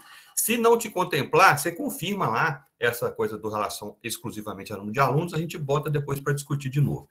Com relação, né, à fala do professor Maurílio, né, e aí me fez remeter aqui, Wilson, a um dilema que a gente vivia nos policiando, né? Porque o documento do PID, o RID, a gente sempre falava nisso, que quase que a gente caía nessas armadilhas. Ele é um documento que ela tem a dimensão tempo, né? Tempo de dedicação ao trabalho. E ele não tem, assim, pretensão, e nem pode, nem é objetivo muito em avaliar qualidade de trabalho, né? Porque isso é uma outra seara muito mais complicada. Quando se podia e se devia, né, olhar a dimensão qualidade, a gente tentou contemplar. Você pega, por exemplo, um artigo A, uma publicação A, ele tem uma pontuação muito grande, mas você dimensionar tempo, né? Isso vai muito do profissional, né? Uma série de coisas. E aí, até, assim, para poder deixar um pouco claro isso, o professor Mauri comentou com muita propriedade. Poxa, eu nunca orientei uma tese de doutorado, mas e aí olhando a fala, ouvindo a fala da Andréia, complexidade, né? De um aluno de graduação. Então, aí, né, voltando para a dimensão tempo e qualidade, eu acredito que uma orientação de um doutorado, ele vai ter um peso muito grande em relação ao tempo, à complexidade do curso, da formação. Mas, olhando para a dimensão tempo também, uma orientação de um aluno no nível que a professora Andréia citou, ele vai ter o nível de complexidade do aluno. Talvez não tenha do curso, mas do aluno. E aí, quando você leva para a dimensão tempo, talvez os dois te demandem o mesmo tempo, sendo com o mesmo nível de complexidade, mas em instâncias diferentes. Então, eu queria colocar isso assim, né, para os colegas aí, na hora de pensar, que é um documento que ele não tem esse olhar para a qualidade do trabalho, né? Ele não tem essa pretensão. É um documento que vai uma exigência legal para balizar as horas dedicadas à instituição, né? Então, foi tentado, nós tentamos contemplar essa dimensão, horas dedicadas, e, quando possível, na pontuação, atribuir mais pontos a atividades, funções que exigem mais do servidor, maior dedicação, e por isso ele ter uma pontuação maior. Mas na dimensão tempo, talvez não dá para fazer essa diferenciação, mesmo porque todos estamos dentro de uma caixa de 40 horas. Então, a única forma de sair um pouco desse perímetro aí, né, dessa limitação das 40 horas, é a pontuação tentando dar um pouco de diferenciação na dedicação, né, para as atividades. Então, é só isso. Eu tinha algumas coisas anotadas em relação à fala do Paulo, mas o Wildo já explicou aí, né, sobre a pontuação, isso tá tranquilo. Então, é só isso mesmo, só para uma contribuição rápida aí. Beleza. Obrigado. Rodrigo, está com a mão levantada. Boa noite a todos novamente. Eu não me apresentei, eu trabalho no campus Rio Pomba. A gente viaja, né? Às vezes, como eu viajei aqui. Achei que a gente estivesse só no campus, mas depois eu me toquei com a fala da professora. Então, eu queria trazer para a reflexão, queria parabenizar pelo trabalho, e imagino o trabalho que isso tudo deu para vocês, né? Essa complexidade de tudo que a gente está falando aqui e de tantas outras coisas, né, Wilson? Uhum. Sei que você é um cara que também gosta de pensar, que nem eu, e às vezes a cabeça dá uma esquentada. Eu queria trazer um ponto importante. A complexidade na nossa carreira. Você falou, acho que no começo da apresentação, ou um pouco para frente, no que a gente quer se basear. Então, olha só para a gente pensar uma coisa interessante. Somos mais de 300 campi distribuídos em centenas de municípios, muitos deles pequenos. Nossos alunos, comparados às federais, que temos praticamente, né, uma carreira espelhada, que são menos de 70 universidades, se eu não me engano, inclusive com os campi distribuídos em cidades muito comumente capitais. Uhum. Muito comumente. Então, quando a gente pega os nossos alunos, isso aí já dá, né, para a gente ter uma complexidade gigantesca, não só da carreira, como agora também falando dos discentes, mas dos docentes. Então, os docentes e a sua complexidade dentro dos campi e também dos nossos queridos discentes. A dificuldade também, bem importante lembrarmos, para a gente encaixar no PIG-RID, se a gente vai ter aluno, porque a gente está passando por uma crise de aluno. Eu nunca imaginei que eu fosse falar isso. Dou aula há 24 anos e nunca imaginei, sinceramente, que a gente fosse ter esse problema. É um problema inimaginável para mim. Então, temos outras reflexões importantes que imagino que vocês tenham debatido pela fala do Pedro, que é realmente muito difícil, e vocês só estão fazendo, né? Nem só, estão fazendo o melhor de vocês, obviamente, né, de arquitetar tudo isso, mas tem a complexidade da pesquisa, ensino e extensão. Também, se a gente colocar agora as instituições de pesquisa que tem no nosso país, né, que são em número assim, restrito. Então, realmente, que cara que a gente vai ter com esses alunos dentro dos nossos campi, que são vários, né, de lugares bem diferentes, que já tinham trajetórias diferentes. Então, eu não sei como equalizar isso. Eu pensei aqui que seria talvez uma sugestão para simplificar isso tudo, que a gente colocasse num documento essas questões levantadas, mais complexas, né? E votássemos, sabe, Wilson? Pensei nisso, porque assim, eu sou o cara que traga o problema, mas gosto de trazer a solução, porque senão acho que fica mais, colocar mais peso, né, no grupo eu não acho justo, entende? Então, voltei aqui para falar isso. É importante que todos nós aqui presentes e nos outros debates, Wilson, se você puder levar essa ideia, porque eu gosto de extensão, por exemplo, eu não consegui realizar a extensão na pandemia, mas eu tenho muita afinidade com extensão. E é claro que é tudo importante, né? A gente não estaria com a vacina do Covid se não tivesse pesquisa, óbvio, né? Sabemos também que tem qualidade de pesquisa muito diferentes. Isso pode ser validado pela publicação num A1, né, internacional, que tem um grau de dificuldade realmente alto.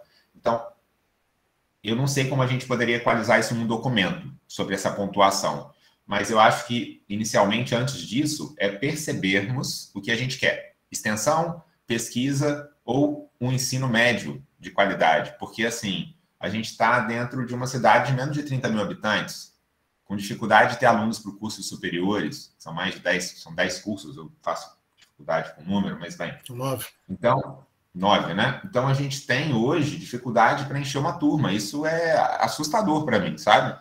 Fora a questão da qualidade do aluno, que, consequentemente, se a gente está numa cidade menor e tem menos desejo, né? Os nossos alunos vão ter, tendenciosamente, não todos, mas a maioria, uma qualidade de ensino duvidosa, que é o que acontece lá para mim, por exemplo, que estou com alunos do primeiro ano, entendeu? De graduação.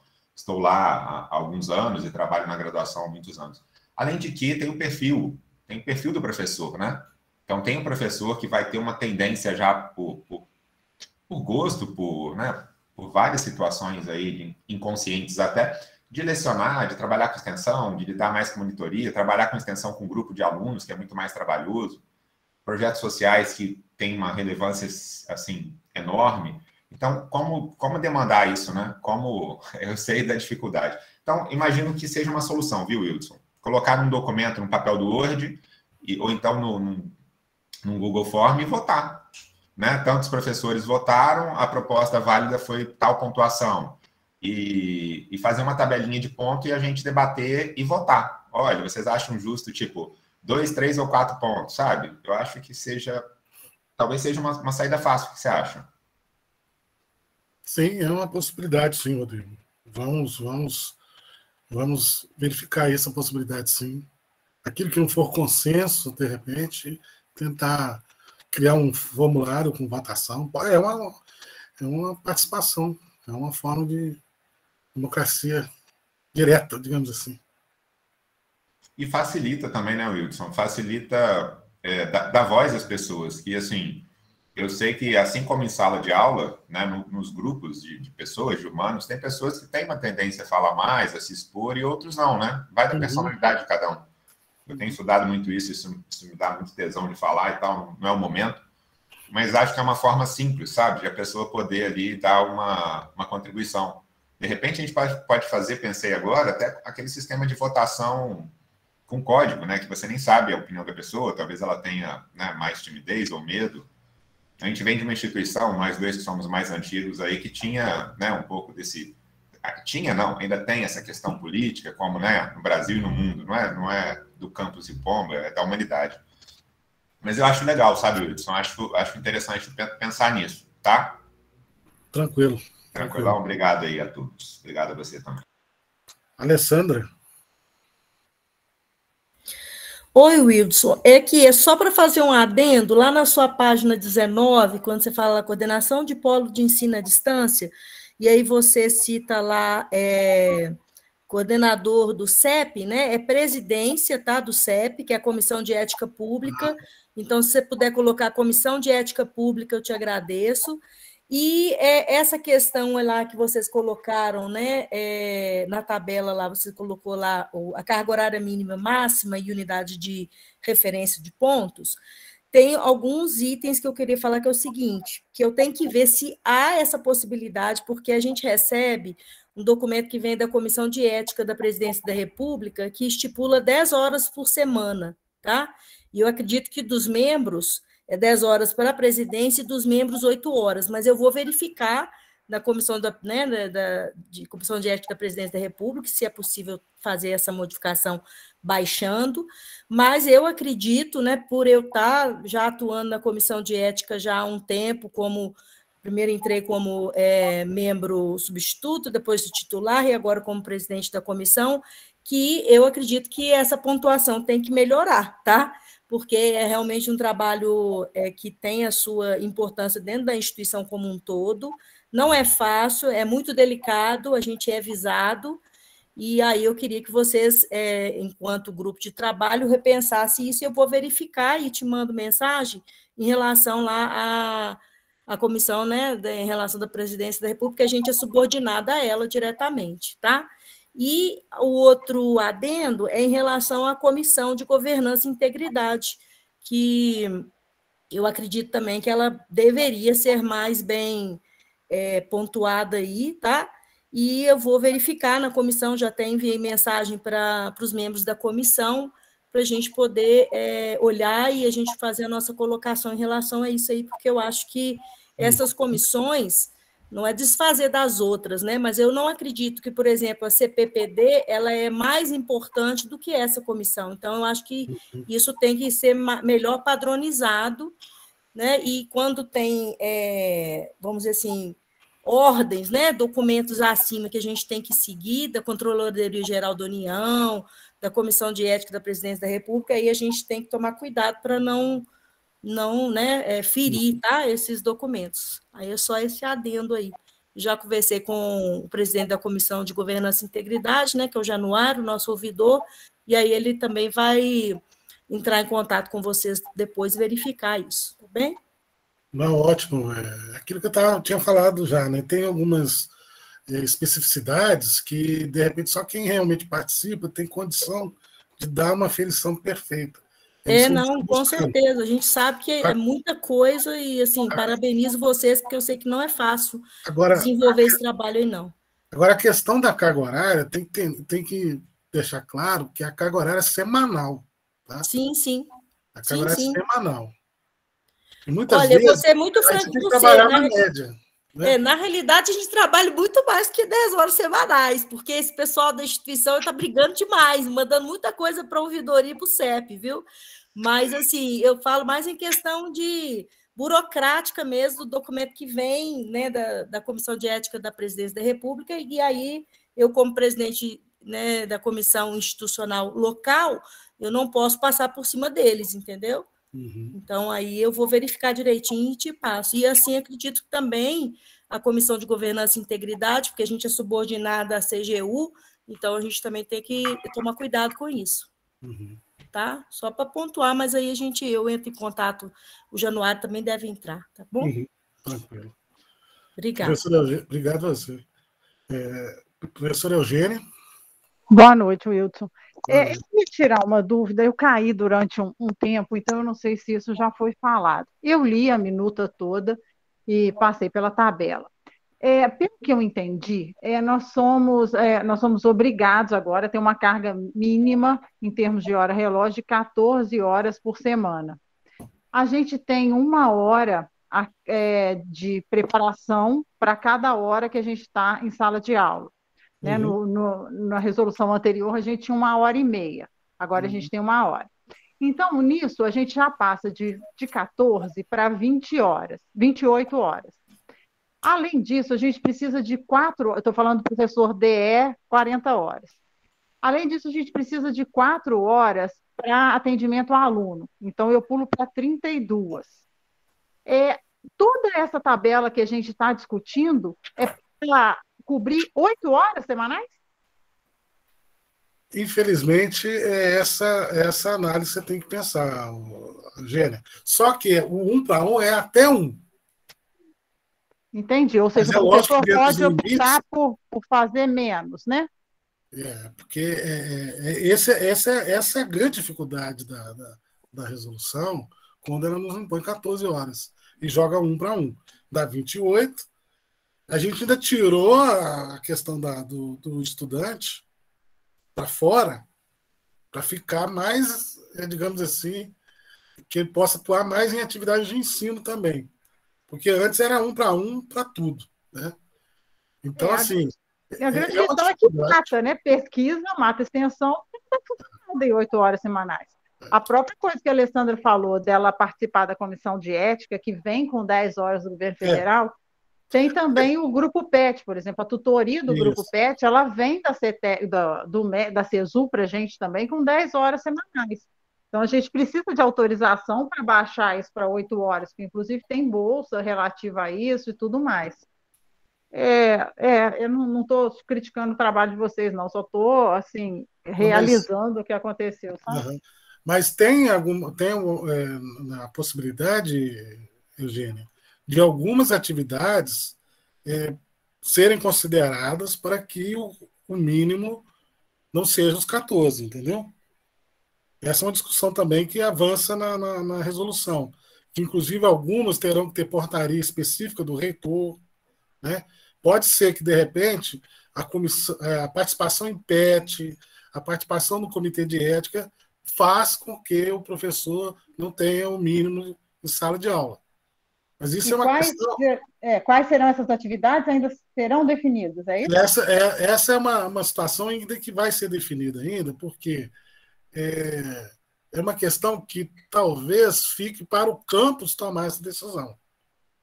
É uma possibilidade que a portaria traz, tá, Eugênia? Mas talvez é uma decisão que cada campus vai ter que tomar. Porque é difícil, às vezes, de repente, para um determinado curso, você falar que não pode dar, você tem que dar 10 aulas de aula só, você não tem mais alguém para dar. Então vira um problema de gestão. Então essa é um balizamento que os campos vão ter que estudar isso, entendeu? A proposta nossa é que a gente possa ter esse parâmetro mínimo aí de 14 de uma forma mais para frente, pro ano que vem, para que a gente possa ver as possibilidades de diminuição. O cara é coordenador de curso, ele não precisa ter as 14 horas. O cara é o diretor de ensino, ele não precisa ter as 14 horas. Entendeu? Então, mas essa informação ela é muito relevante, né, Wilson? Porque ela tem uma diferença muito grande na tabela que a gente está vendo e no feed e no read, efetivamente. Mas tem no texto, eu não me recordo agora aonde, mas tem lá. Tá? Eu não vi, não, mas tem mesmo? Tem. Aí o professor que tiver enquadrado nessa possibilidade, ele não vai precisar pôr 14. Existem os projetos institucionais, né? Que pode ser considerado um PET, por exemplo, entendeu? Entendi. Muito obrigada. Nada. Márcio. Boa noite, pessoal. Meu nome é Márcio, eu sou do campus Juiz de Fora, do Núcleo de Eletrônica e Automação. Primeiramente, eu queria agradecer a Eugênia, que ela foi precisa na análise dela ali, né? Que nós temos 8 horas para poder agora atuar com as outras atividades que nós temos além de sala de aula. A não ser que nós penalizemos a nossa preparação para poder contabilizar nossas atividades e que elas fiquem dentro das 40 horas. Né? Assim, eu posso optar por não colocar 14 horas de preparação, né? Mas eu posso pegar ali e colocar 8 horas para colocar horas disponíveis para poder trabalhar com o projeto de pesquisa que eu já assumi compromisso com a FAPEMIC ao desenvolver. Né? Então, assim, essa portaria 93, ela estrangula a nossa capacidade de produzir pesquisa, extensão, orientação. Né? Isso é uma tristeza a gente ver isso acontecer com a nossa carreira. Mas, enfim, isso está além do poder, da situação do grupo de trabalho, que a gente vê que se debruçou em cima das possibilidades para casar o que a legislação pede atualmente. Esperamos que essa portaria caia em algum momento. Né? A gente tem que se mobilizar enquanto categoria para que seja revista. Afinal de contas, é cobrado de nós, basicamente, o que se cobra de um professor universitário, só que nossa carga horária está sendo colocada muito superior, né? Esperando que a gente faça pesquisa, tenha a extensão curricularizada de uma forma ali maravilhosa, como se coloca nos PPCs, né? Mas a gente sabe que, do jeito que as coisas estão caminhando, a gente vai ficar basicamente voltado ali com a nossa força de trabalho para a sala de aula. Isso não pode ser que não seja ruim, mas a gente tem que pensar que talvez os objetivos institucionais têm que mudar. Se a realidade é essa, é outra. Né? Então, assim, é só uma reflexão, né, em cima dessa história. Né? E, assim, o trabalho de vocês aí ajuda a gente a se organizar em relação a isso. Então, assim, eu queria agradecer a todos pelo trabalho que vocês tiveram durante esse período todo. Né? Eu queria fazer umas perguntas aqui, já teve essa pergunta, só que para mim ainda não ficou muito claro, né? E talvez até ponderações, não sei. A primeira questão que eu tenho é em relação à pontuação. Né? Nossa carga horária de trabalho, nossa carga de trabalho é medida em horas.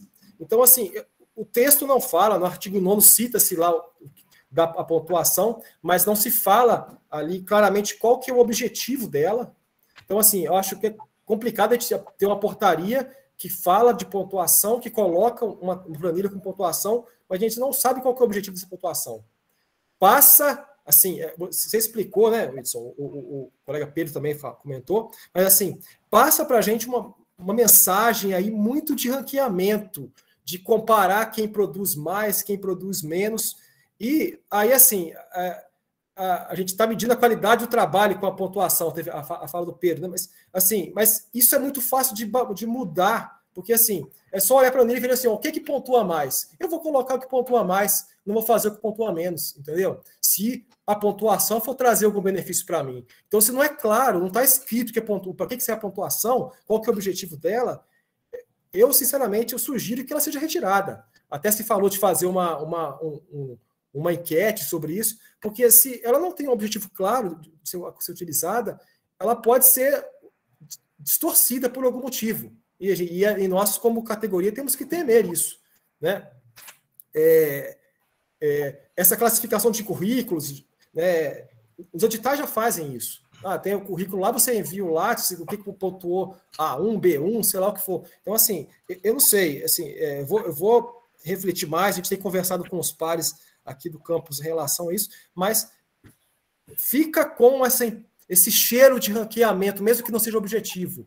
Né? E eu vejo o aluno nosso lá olhando os PIDs e HITs do site lá, né? Porque eles olham tudo, né? Olha o nosso contra-cheque no portal da transparência. E comparando, olha, fulano ganha tanto, mas ele pontua menos do outro que o outro que ganha mais. Entendeu? Menos, entendeu? Assim, esse tipo de comparação é uma coisa que a gente não pode dar oportunidade para que ela seja feita. Porque nós já somos como categorias tão sei lá, mal falados pela sociedade, e se a gente, como de livre e espontânea vontade, coloca mais critérios para que sejamos comparados uns aos outros, eu acho que isso é ruim. E eu estou falando isso como uma pessoa que sempre foi a favor de que a gente tivesse isso contabilizado. Mas eu tenho observado nos últimos anos que isso é uma coisa que é muito difícil de fazer e muito fácil da gente olhar, o que pontua mais? Eu vou fazer o que pontua mais, acabou. Assim, isso é uma coisa que a gente está discutindo aqui. Né? Então, isso é em relação à pontuação. E aí, uma dúvida que eu fiquei aqui também é no artigo 18, né, que fala lá das horas que nós temos que cumprir. As 14 horas, isso aí já é sabido, mas pode ser que o campus não tenha essa carga horária para o momento. Né? E aí, vai ter uma transição, como que ela vai ser? Propor esses cursos novos fica por conta do docente, porque, afinal de contas, não pode ficar, tem que ser um esforço institucional. Né? Acabamos de aprovar um curso agora, que vai iniciar daqui a um mês e pouco as aulas aí, no próximo semestre, né? E aprovar um curso é um parto. Leva tempo, leva negociação, né? Leva burocracia, e tem um ponto que é fundamental para o curso novo, é demanda. Como é que eu vou propor um curso novo se a demanda não existe ou se ela não é conhecida? Né? A demanda será atender carga horária docente? Sim, são coisas que nós temos que pensar como instituição. O que vai balizar propor um curso FIC? Eu vou propor um curso FIC, mas eu não sei se tem demanda, mas o fulano tem que dar aula. Então, assim, são questões que a gente tem que ter um apoio institucional para resolver. E não pode simplesmente ser assim, ô meu amigo professor, a partir de amanhã, 1º de agosto, que vai entrar em uma portaria, se vira para dar 14 horas. Então, assim, isso aqui é tipo um apelo que a gente faz para o grupo de trabalho, que leve isso junto à gestão, para que a gente não fique como docente sozinho. Porque a gente já sabe, tem o curso vai entrar, mas o curso demora 5 anos para poder ter a carga completa. Então, eu não tenho essa carga horária para semestre que vem, então daqui 2 eu tenho. Então, eu vou ter que inventar uma coisa para o meio do caminho para poder cumprir essa carga horária. Então, assim, são questões que a gente tem que discutir e levantar, porque senão o que vai acontecer... nós temos várias realidades, né? O colega que disse, a gente está com medo de não ter aluno. Assim, e se não tiver aluno, não tem curso. Então, assim, são realidades que a gente tem que ter algum respaldo, principalmente com o apoio da gestão, para nos amparar nesses casos. Porque senão a gente vai ficar aqui, ó, meu amigo, parabéns, mais 6 aulas para você amanhã, entendeu? E a gente não tem como resolver isso. Então, assim, a gente tem que... eu estou falando aqui, eu acho que pedindo uma ajuda do grupo de trabalho para que ele leve essas demandas para as instâncias superiores, que a gente, às vezes, dentro do nosso grupo, na consulta ali, isso acaba se perdendo, né? Mas para que a gente tenha atenção a essas coisas, nesse sentido. Obrigado pela palavra, tá, Whitson? E, boa noite, pessoal. Perfeito, Márcio. A questão com certeza não é a intenção nossa deixar isso a cargo de um problema para o docente resolver. É um problema da gestão. É fato, inclusive nós temos aqui de pessoas que fazem parte de gestões de outros campos, que isso tem que ser uma demanda de quem está na gestão também. O nosso PID anterior, o que aconteceu? Houve um descolamento totalmente da gestão de dar importância em relação ao PID. O PID-RID.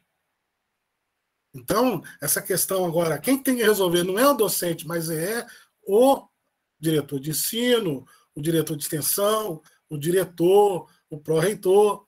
Não é à toa que membros nessa comissão são pró-reitores, são diretores. Né? Então, é nessa perspectiva que eu acho que tem que ser, com toda certeza, um problema da gestão. Agora, tem coisas que podem ser trabalhadas. A questão de demanda, cursos fixos podem ser uma grande oportunidade, ou não. Olha campus, nós temos campus hoje que têm feito cursos fixos com bastante sucesso. Eu acho que é uma questão de ser muito bem balizada. Né? A questão do planejamento do curso que abrir, eu acho que é fundamental a sua fala. De repente, já precisa ter isso o professor agora ele está com 12, é porque aqui 2 anos ele vai estar com 16. Então, esse cara, por que ele vai abrir um curso fixo? Existe demanda? Quem sabe, de repente, pode abrir. Cursos fixos precisam se perpetuar. Então, é uma coisa que tem que ser muito balizada, sabe, Márcio? Eu concordo plenamente para que a gente tenha uma discussão bastante madura em relação a isso. Infelizmente, a gente fica muito em cima, às vezes, das exceções, né? Isso não é exceção, né? Isso é uma situação. Eu ainda vou apresentar um levantamento. A carga horária média hoje do Instituto ela é menor que 14. Então, a gente tem que ter um processo de transição. Isso, para mim, é muito claro. Agora, a gestão precisa olhar isso. O problema é que, quando pede a opinião de certos conselheiros, digamos assim, ele manda cumprir a lei. Cumpre-se, publique-se, cumpre-se. Então, há espaço para balizamento. Há espaço para uma negociação política em relação a isso, sem sombra de dúvida. Agora, isso precisa vir da base. Por isso que é fundamental a abertura desse processo, dessa consulta, para que isso venha à tona, né, venha no fórum adequado, que é esse GT, para que a gente possa levar essas considerações. Inclusive, já existe reunião marcada para a gestão em relação ao GT. Então, isso é muito claro. Agora, tem questões que não tem discussão. Eu acho que a portaria 93 precisa ser revogada, sim. Mas o que fazer em relação a ela? A gente precisa dar alguma solução. O GT tenta propor a sua e a gestão vai propor a sua. Acho que tem que ser balizado. Agora, essa discussão ela não está sendo iniciada hoje também. É uma discussão que já foi colocada no CONS, por exemplo, em relação às 14 horas, a questão do ponto eletrônico. Mas é fundamental que o docente comece a pensar isso agora, então. Não pode, isso já devia estar sendo pensado antes, né? E a gente talvez não consubstancia isso na resolução agora, na proposta, talvez até bom, né? Mas que isso tenha que vir agora. A questão do ranqueamento, eu não vejo o ranqueamento. Mas eu acho que a gente precisa amadurecer isso, sabe, Márcio? Por que a gente coloca tudo no Lattes e não pode colocar no PID, no RID? Por que o aluno pode comparar o Lattes e não pode comparar o RID? Pode, ué. Por quê? Porque existe uma cultura do que lá o Lattes obriga, a plataforma Sucupira obriga, eu coloco.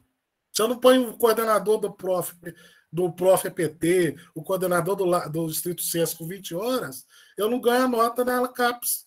Então, por que a instituição não faz isso? Então, eu acho que isso aí é uma coisa que a gente precisa amadurecer. Com todo cuidado, é lógico. Eu concordo que é uma seara muito complicada para a questão do ranqueamento. Mas existe muito professor também que você pega o Lattes dele e não atualiza ele há 10 anos. Então, é uma forma de controle social também. Né? Então, eu acho que precisa começar, e o PID-RID anterior trouxe isso. Teve muito professor, eu sei disso porque eu sou coordenador de curso há muito tempo, tem muito professor que chega e fala assim, professor, não posso estar continuando com essa carga horária, não. Ou seja, ele se mexeu. Então, eu acho que a gente tem que ter muita tranquilidade, eu acho que ter um debate bastante proveitoso, isso eu acho que é fundamental, por isso que a gente está abrindo esse espaço agora, de 3 momentos para poder colocar. Põe aí essas ponderações para facilitar para nós na consulta, tenta reunir os departamentos. Essa é a ideia da questão do projeto, o projeto isso eu coloco, às vezes, quando abre curso, né? Quando vai abrir curso, toda proposta de curso é 1000 maravilhas, mas depois a gente vai ver que na hora de pôr em prática, a gente vai ver que vai precisar de 2, 3, 4 docentes, e que antes não tinha no projeto na hora de propor. Então, eu acho que isso precisa ser bem evidenciado, né? Por isso que na resolução fala a questão de adaptação do PDI, do plano de cursos, abertura de novos cursos. Talvez isso está muitas vezes não muito evidenciado na resolução, mas tem esse cuidado. Mas eu acho que é importante, a fala sua é muito importante para que a gente possa amadurecer o debate e ver as falhas que, de repente, o documento está trazendo, e a ideia é essa. Tá certo? Obrigado aí pela sua participação. Rossini.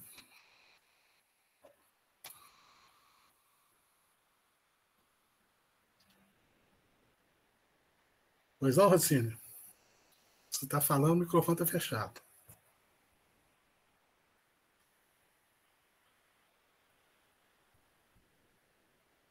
Rodrigo? Rossini... Paulo Wilson. Então, acho que também podemos colocar essa questão da decisão do campus, Wilson, que ela fala, como uma questão de votação, de repente, de colher ideias do que a gente pode colocar como substituição a essas aulas. Não sei se é possível isso, eu não consegui ler os documentos na íntegra. Uhum. E, assim, visto que a gente tem... Quantos professores são, Wilson? Me ajuda aí, no total dos campos. De todos os campos, na verdade. São mais de 600 aí. Então, eu acho legal porque eu passo um aperto com essa questão do e-mail institucional, no aspecto assim, geral da coisa, né? A gente está num campus pequeno de Rio Pomba, algumas mensagens que tem ali no e-mail institucional, assim, na minha opinião, vou até segurar aqui minhas palavras. Mas, bem, eu acho, assim, né, desnecessário. E, rapaz do céu, eu não consigo acompanhar. Às vezes eu perco e-mail importante para mim, já perdi prazo. E, assim, bem, voltando ao que importa. Acho que a gente pode colocar isso como já que somos tantas cabeças pensantes, eu acho válido, né? São 600 mundos diferentes, né? Se a gente colocar assim. E os seus gostos, as suas, né, percepções. No começo da minha primeira fala, teve uma professora que depois do que eu escrevi, ela entendeu o que era, né? Então, essa questão do escrito mesmo escrito a gente faz a dificuldade de entendimento, né? Somos seres humanos como os nossos alunos. Então, essa questão da extensão, a importância de se dar mais pontuação para um ou para outro, para mim, isso, na minha opinião, humana, é irrelevante. O que importa é realmente cada um poder ter, como você bem disse várias vezes, autonomia de decisão e de coração, né? De fazer a coisa com tesão mesmo, que é o que mobiliza a nossa profissão, porque estar em sala de aula sem estar adoecido já é um sucesso hoje em dia, né? E fazendo o que gosta dentro de cada área aí, seja extensão, ou seja pesquisa, ou graduação técnico, assim vai, né? E mestrado, doutorado. Então, não sei o que você acha disso. É possível? Você acha que você quer alguma ajuda nisso também? Se eu puder contribuir com alguma coisa?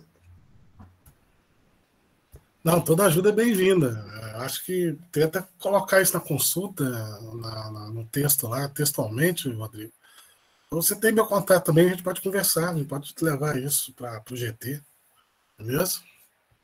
Beleza, então. Obrigadão aí, bom descanso para você e para todos. Excelente noite aí para todos nós. Obrigado. Beleza. Eu tentei pegar o número de docente aqui, mas o quadro de painel lá, não consegui achar agora o painel, mas é em torno disso aí, né? Docentes atualmente aí nomeados, né? Pessoal, atingimos nosso teto, ninguém mais quer falar? Mais alguém para a gente finalizar? Como a gente já falou, o debate está aberto, temos mais 2 encontros, temos o e-mail também no GT, temos aí a consulta, estejam à vontade. Podem fazer a simulação. Além disso, você pode baixar ela, tentar simular aí a Vécio. Wilson, reforçar para todo mundo que preencher a consulta pública é muito importante para nós, tanto quanto as perguntas orais que foram feitas aqui, porque a consulta pública nos dá mais, sustenta mais para que a gente possa caminhar mais nos trabalhos, né? Sim. Então, beleza, pessoal. Eu agradeço a todas e todos aí pela participação, extremamente importante, as falas de todos, indagações, dúvidas. Nós também não temos todas as respostas, tá? Como o Pedro falou, a gente às vezes partia a reunião inteira, 3 horas, em cima de um artigo, pelo debate que trazia, né?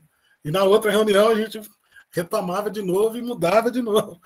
Mas é assim mesmo, acho que é uma construção e a gente está trazendo ela para a comunidade para poder ter voz para todos aí e vamos tentar fazer um documento que possa realmente ser os nossos anseios. Eu sei que é difícil, mas é um processo que a gente vai ter que ir amadurecendo aos poucos aí.